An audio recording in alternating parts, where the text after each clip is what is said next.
আমার জমানো টাকাগুলো আর বাড়ছে না, আর সময়ও কেমন দ্রুত চলে যাচ্ছে, কিছুই শেষ করতে পারছি না। কি ব্যাপার আমান, তোমাকে খুব চিন্তিত মনে হচ্ছে। বাবা, আমি চাচ্ছিলাম আমার জমানো টাকাগুলো আরও বাড়ুক এবং আমার হাতে যেন অনেক সময় থাকে, কিন্তু কোনো উন্নতিই তো দেখছি না।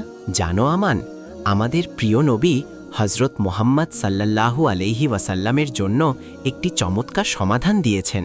সত্যিই বাবা? কি সেই সমাধান?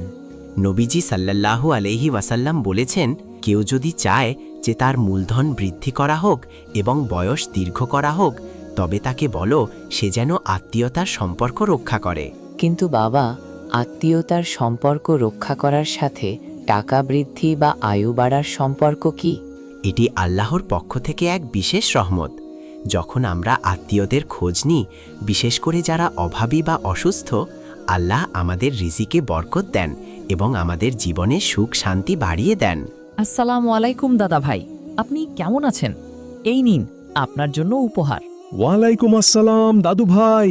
আমি খুব একা বোধ করছিলাম, তোমরা আসাতে আমার মনটাই ভরে গেল। আল্লাহ তোমাকে দীর্ঘজীবী করুন। বাবা, দাদা ভাইকে খুশি দেখে আমার মনটা ভরে গেছে। আমার মনে হচ্ছে এটাই জীবনের আসল শান্তি। ঠিক বলেছ আমার। মনে রেখো, শুধু টাকা থাকলেই বড় হওয়া যায় না। আসল বড়লোক সেই যার সম্পর্কগুলো সুন্দর। আর এভাবেই আল্লাহ আমাদের হায়াত ও রিজিকে বরকত দান করেন।